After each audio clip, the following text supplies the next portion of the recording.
Ready guys, এটা হচ্ছে আলমারি ড্রেসিং একের ভিতর দুই। এটা এটাতে আপনারা ড্রেসিং টেবিলের কাজও সারে, আলমারির কাজও সারে। এটা ড্রেসিং টেবিলের জন্য ডবল, এটা হলো ডবল পাড়ের ড্রেসিং। এলো লুকিং গ্লাস, এলো কসমেটিক শুনে শ্বাসকাশ শুনে পাল্লা, এলো ছোট ডয়ার ও আর একটা ডয়ার আছে।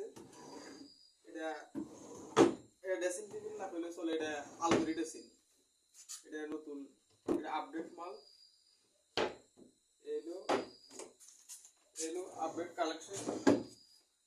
তো আপনারা চাইলে একের ভিতর দুই এটা এটা তৈরি করতে পারেন। ড্রেসিংয়ের কাজ সারবো, আলমারির কাজ সারবো, তোমরা সারাতে পারবেন। আসসালামু আলাইকুম।